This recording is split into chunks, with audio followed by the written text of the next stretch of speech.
On April 11th, two American destroyers didn't just sail through the Strait of Hormuz, they punched through a gauntlet of radio threats, drifting death traps, and a regime's desperate final gamble. And what they unlocked beneath those churning waters is about to change everything. If you want to see how this dangerous game ends before the headlines catch up, crush that like button, subscribe with notifications blazing, and share this with someone who needs to understand what's really happening at the edge of war. The USS Frank E. Peterson Jr. and the USS Michael Murphy are not ordinary ships. These are Arleigh Burke-class guided missile destroyers, floating fortresses. When they sliced through the Strait of Hormuz on April 11th, they weren't following a routine patrol path. They were executing a message, the kind of message written in steel and radar signatures. Iranian Revolutionary Guard naval units swarmed immediately. Radio channels crackled with warnings. Final warning, they called it. But the destroyers never slowed. They maintained course, citing international law and ceasefire protocols, while something far more dangerous than words hung in the balance. Reports surfaced within hours that an Iranian drone had been destroyed during the peak of this tension. Tehran officially denied the transit ever happened. They claimed the ships turned back, but satellite imagery and maritime tracking told a different story. The vessels pushed through, and then came the threat. Tehran announced to the world that any future military units in the strait would face much harsher responses. The rhetoric was volcanic, but behind that rage lurked something else: panic. Because timing is everything. Exactly 21 hours before these destroyers entered the strait, high-level talks had collapsed in Pakistan. 21 hours of negotiation between the United States and Iran failed to produce any definitive agreement. Vice President J.D. Vance stepped before cameras and accused Iran of making a massive mistake. His words weren't diplomatic language. They were signals. Signals that Washington was done waiting. The destroyers were only the beginning. Right behind them came the underwater drones. CENTCOM announced a mine-clearing operation that goes far beyond simple housekeeping. This is about unlocking the jugular vein of global commerce. But to understand why this move is so brutal, you need to understand what waits beneath the surface. The Strait of Hormuz is 21 miles wide at its narrowest point. It handles roughly 20% of the world's daily oil supply, and right now it is saturated with invisible death. The Islamic Revolutionary Guard Corps laid naval mines here using small boats. They did it quickly and chaotically. And they lost control of them immediately. These aren't anchored weapons sitting politely where they were placed. These are contact mines, magnetic triggers, and acoustic sensors caught in powerful bottom currents. They have drifted miles from their original positions. No one knows exactly where they are. Not the shipping companies, not the international navies, and crucially, not even the Iranians who planted them. Tehran created a monster, and now that monster swims free in the dark. The labyrinth beneath these waters is alive and unpredictable. But here is where the story turns. The United States didn't just send minesweepers, they sent warships capable of dominating the entire battle space. The Peterson and Murphy carry the Aegis combat system. Their radar networks can scan hundreds of miles and engage threats in the air, on the surface, and beneath the waves simultaneously. Their presence isn't just about clearing a path. It's about establishing a new reality, a reality where America controls the tempo of this choke point. And they brought allies from the deep. Autonomous underwater vehicles are now deploying into these dangerous waters. These are lethal, knife-shaped drones. They don't sleep. They don't hesitate. They map. They detect. And they can neutralize threats with precision. 3 massive supertankers have already crossed Hormuz following this operation. They moved under the protective umbrella of American naval power. The rusty locks of global oil trade are beginning to turn. But this isn't just about opening a corridor for merchant ships. The Trump administration has signaled something far more aggressive.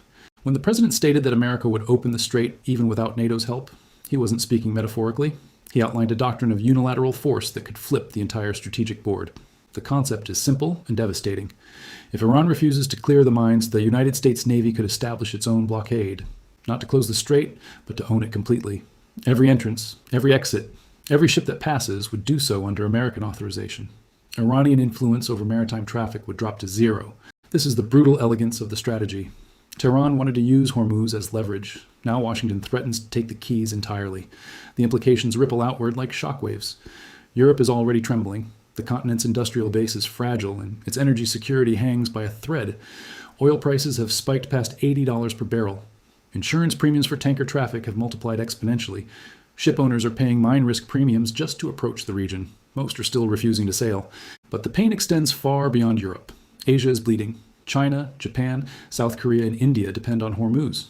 Chinese factories are slowing. Japanese refineries are burning through emergency stockpiles. South Korea's petrochemical sector is hunting for alternative sources that don't exist in sufficient quantity. When Hormuz coughs, the entire Asian manufacturing machine wheezes. Alternative routes exist, of course. The Suez Canal, the Cape of Good Hope. But Suez is already choked to capacity and plagued by security nightmares. The Cape route adds 10 days of travel and doubles fuel costs. For a global supply chain, these aren't relief valves. They're slow suffocation. And the crisis goes deeper than crude oil. Natural gas, petrochemical products, and fertilizer. When Hormuz closes, it isn't just gasoline prices that explode. Food production suffers. Electronics manufacturing stalls. Construction projects grind to a halt. Global inflation, already a predator, becomes structural and embedded. If you're following the money, and you always should, the numbers tell a story of desperation. Developing economies, dependent on energy imports, are sliding toward debt crises. Every day the strait remains closed, bleeds billions. But here's the irony that makes strategists in Tehran wake up sweating. Iran's own economy is drowning. Before this escalation, Iran exported roughly 1.5 million barrels of oil daily. The majority of that capacity is now paralyzed. Their own mines are blocking their own revenue. Their own trap has snapped shut on their own ankle. This isn't asymmetric warfare anymore. It's economic suicide. And while Iran suffocates itself, another power is watching. Russia. Moscow has spent years building a shadow fleet to circumvent Western sanctions. They have invested billions. Now, with Hormuz in chaos and barrel prices surging, Russia is experiencing a financial windfall. The Western price caps on Russian oil have become meaningless. European and Asian markets are bending sanctions out of necessity. Billions in hard currency are flooding into Kremlin coffers. This money doesn't just prop up the economy, it feeds the war machine. It funds the military-industrial complex that churns out missiles and drones targeting civilian infrastructure. But Russia's gain runs deeper than immediate oil profits. Moscow has poured trillions into the Northern Sea route. This Arctic corridor connecting Asia and Europe bypasses the Middle East entirely. No mines, no suicide drones. As Hormuz becomes synonymous with danger, the Northern Sea route transforms from an expensive alternative into a necessity. Moscow stands to collect massive transit fees while controlling the icebreaker fleet that keeps it open. Putin is acquiring leverage he never dreamed possible because Tehran decided to turn its own waterway into a weapon. There is a military dimension to this observation that should chill Western planners. Russia and China are studying every move. They are monitoring naval deployments, air force movements, and logistical patterns across the region. They are noting how much American deterrence capacity is being sucked into the Persian Gulf. Every carrier group stationed near Hormuz is a carrier group not present in the Pacific or Near Eastern Europe. This diversion creates maneuvering room for Moscow and Ukraine, and for Beijing regarding Taiwan. Iran thinks it is fighting a solo war. In reality, it is serving as a useful tool for powers that view it as expendable. The Peterson and Murphy represent more than steel hulls. They represent a line in the sand. If you appreciate analysis that connects these dots, hit that thumbs up right now and subscribe. We're tracking developments that reshape the global order, and the next update could change everything. Behind these destroyers looms the Abraham Lincoln Carrier Strike Group. Fifth Fleet stands at heightened alert. If the ceasefire collapses completely, the escalation will be immediate and overwhelming. F-35s and F-A-18 Super Hornets would establish air dominance over the strait within hours. Cruisers and additional destroyers would form a steel wall across the 21-mile pinch point. But the first phase is surgical. The autonomous drones must clear a safe lane through the minefield. If they succeed, tanker convoys could resume under armed escort. Traffic might return to 40% capacity within weeks. This is the optimistic scenario. The darker scenario involves what officials are calling the reverse blockade. Additional Arleigh Burke destroyers, Ticonderoga-class cruisers, P-8 Poseidon maritime patrol aircraft tearing through the sky. These assets would transform Hormuz into an American-controlled checkpoint. Every ship stopped, every cargo inspected. This mechanism could choke off 70% of Iran's remaining oil exports instantly. The economic strangulation would be total. And if Tehran continues its uncompromising stance into May, Washington will not act alone. British naval assets like the RFA Cardigan Bay, French mine hunters, NATO standing mine countermeasures groups, Italian Gaeta-class vessels. An international coalition is forming in the shadows, ready to transform Hormuz. European hesitation remains the variable. Officially, EU naval assets will only participate after hostilities cease. But economic reality has a way of changing political minds. If energy prices continue to spiral, European neutrality will crack. The continent cannot sustain industrial paralysis while Asia and America move without them. Trump's pressure on NATO allies to contribute meaningfully is accelerating this decision point. The question is how much economic pain they can endure before they must. We must confront the lethal risks. Iran possesses thousands of suicide drones. They have hundreds of shore-based anti-ship ballistic missiles. The Revolutionary Guard has prepared for years to fight exactly this battle. They have studied the choke point. At 21 miles wide, the strait is ground zero for modern missile warfare. American warships have seconds to react. A single hit on a destroyer, one successful strike by an unmanned explosive boat. These scenarios ignite regional war. The Trump administration knows this risk. They are proceeding anyway. That fact alone signals how high the stakes are. Tehran understands that releasing its grip on Hormuz means surrendering its only real trump card. At the negotiating table, control of the strait is physical leverage. It is the difference between talking and begging. But holding that card too tightly is destroying the hand that holds it. The mines drift, the economy collapses. Russia grows stronger while Iran grows weaker. This is the brutal mathematics of the situation. Every day Iran keeps the strait dangerous, the world searches harder for alternatives. Strategic value is eroding. The weaponization of Hormuz is creating a boomerang effect that will haunt Tehran for decades. Meanwhile, American technological superiority is being demonstrated in real time with autonomous underwater vehicles. These drones represent a new era of naval warfare, silent, precise, unrelenting. They don't face psychological pressure. They don't tire. They are the future, clearing a path through the past. As we stand at this precipice, the global economy holds its breath. The next phase will determine the outcome. The destroyers have passed. The drones are diving. The chess pieces are moving. Remember this. In asymmetric warfare, control is everything. Iran planted mines to trap the world. Now those mines swim free, threatening friend and foe alike. The IRGC built a trap. And now, in the cruelest twist of strategic fate, they are caught in it themselves. The world is watching to see if America can unlock Hormuz before the mines unlock chaos. The answer is coming soon. The answer will arrive in the silent work of machines beneath the waves and in the resolve of sailors. This is not just a story about ships and straits. It is about who controls the flow of the modern world. And right now, that control hangs in the balance, waiting for the next move where the stakes couldn't be higher. Title: U.S. just did something brutal to unlock Hormuz. Now IRGC's trap. Backfired script.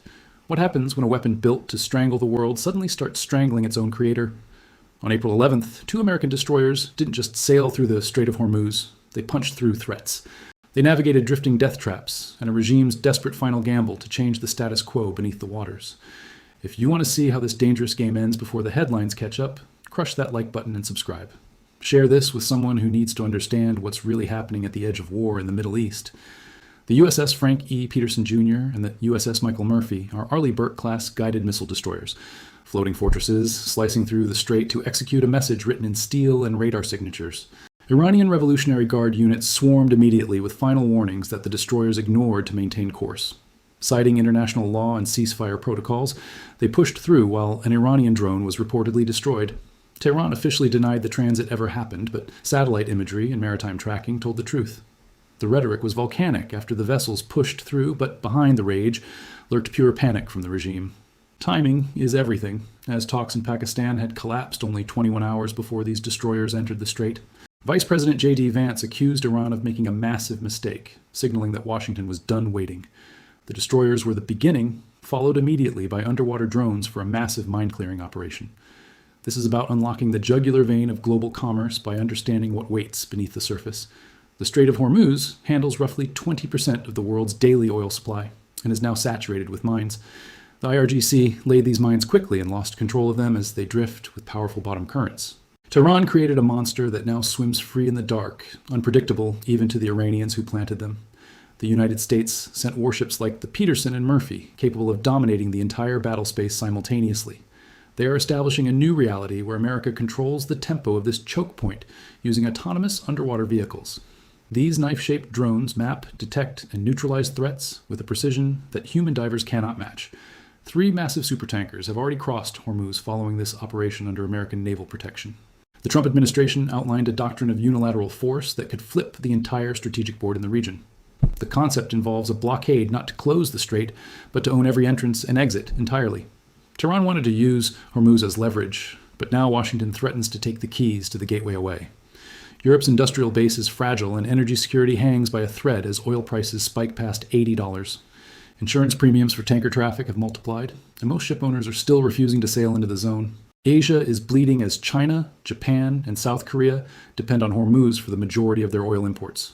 Alternative routes like Suez or the Cape of Good Hope add immense costs and time to an already stretched supply chain. When Hormuz closes, it isn't just gasoline prices that explode. It is food, electronics, and construction that stall. Iran's own economy is drowning in the flood it unleashed as their mines block their own 1.5 million barrels of exports. While Iran suffocates, Russia is experiencing a financial windfall from surging oil prices and a shadow fleet. Billions in hard currency are flooding into Kremlin coffers to feed the war machine in Ukraine and target infrastructure.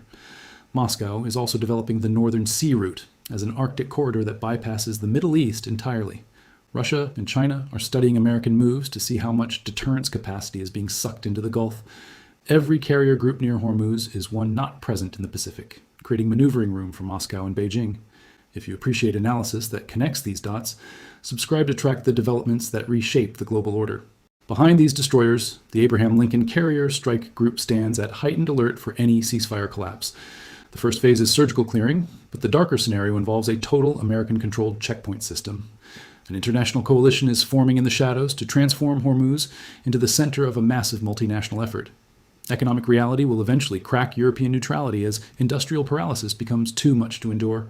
The risks are lethal, as Iran possesses thousands of drones and ballistic missiles designed for this narrow choke point.